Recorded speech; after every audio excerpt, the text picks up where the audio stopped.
Okay, watch this. Are you seeing this?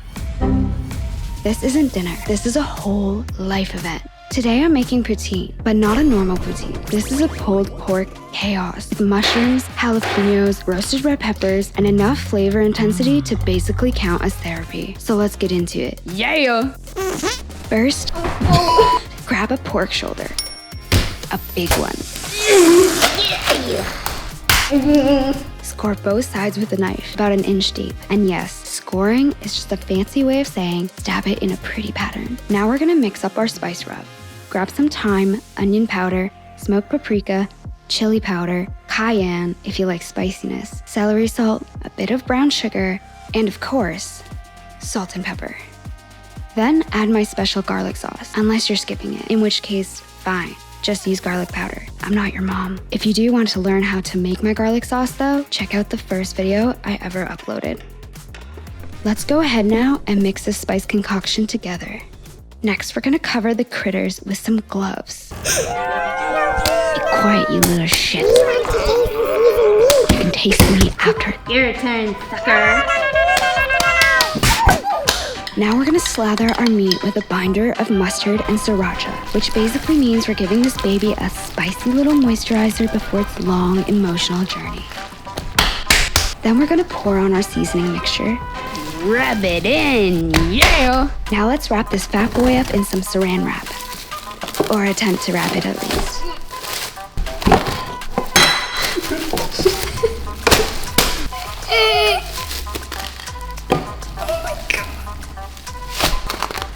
Make sure that piggy is covered well. And then we'll pop this baby into the fridge overnight and let those flavors mingle. Yeah. Good night, everybody. Hey there, sleepyheads. Today's a new day. Wake up. Wake up. Here's some coffee.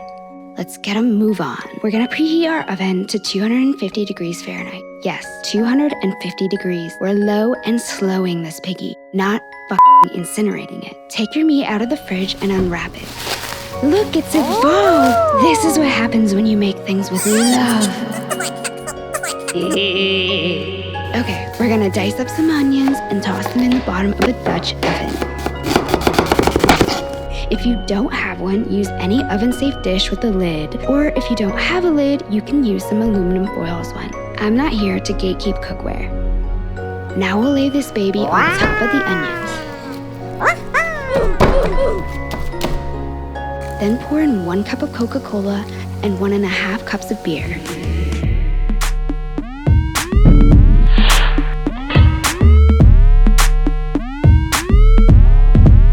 Make sure to test the product first.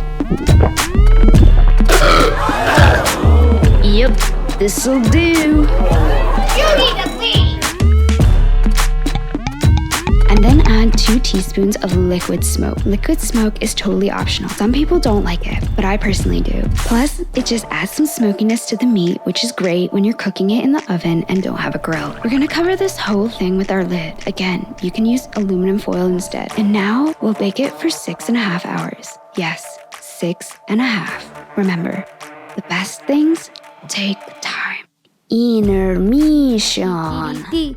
Hey.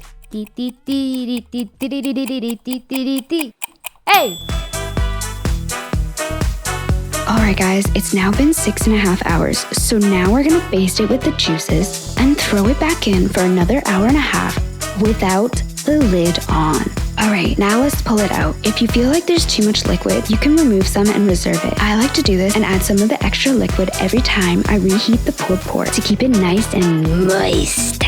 Now, let's let this boy rest and cool down before we get to the most fun part. Rip it to shreds.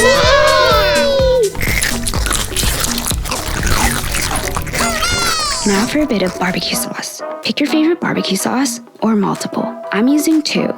Mix them into your pulled pork and taste as you go.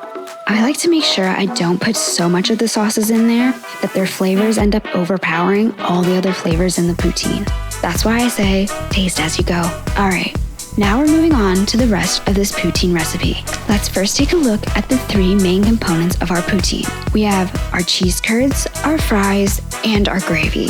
You could substitute the cheese curds with mozzarella cheese that's cut into chunks. It's not identical, but it will do, and the Canadians will forgive you, I think. Now for the gravy. Get your claws on some high-quality beef stock. We're gonna reduce 2 cups of it till it's thicker and coats the back of a spoon. Now we're gonna make a roux. Melt a 1/4 cup of butter in a saucepan and then whisk in a 1/4 cup of flour. Make sure you whisk out any lumps. We're gonna cook this down for a bit so that it doesn't taste too much like flour. Then we'll add in our reduced beef stock, whisk and cook it for a minute before adding in 2 cups of beef stock that was not reduced. Whisk that mixture and then add in 1 1/4 teaspoon of beef bouillon paste. I'm using this very delicious brand, but you could use bouillon cubes instead. Now we're gonna let that reduce and thicken it till it has this consistency. Alright, now let's take a look at our toppings. Obviously, you can change these up depending on your preferences, but here's my favorite combo of toppings. Number 1, sliced onions. Number 2, sliced mushrooms. Number 3, sliced jalapeños. And number 4, roasted red peppers, sliced. I'm going to saute the onions first with some olive oil till they're translucent. Then I'll add in mushrooms and jalapeños and saute them over medium heat till they've cooked through. Lastly, I'll add in some roasted red peppers. I'm just adding in a bit of pulled pork to combine all the flavors, but don't worry, I'll be putting in way more later. And some of our beef gravy. Let's just cook that for a couple minutes till the flavors have mingled. Now let's pull this whole damn thing together. First we'll put our cooked fries down. I don't know why, but every time I try to make fries from scratch, I absolutely butcher them. So I just went out and picked up my favorite fries from my local farmer's market. Some of our pulled pork, then a layer of cheese curds. Be generous with these. Some of our tasty beef gravy, and then our chosen toppings. I accidentally put the toppings on before the gravy here, but oh well. Anyways, there you are. Let's dig in. That is immaculate. This is what I left the forest for.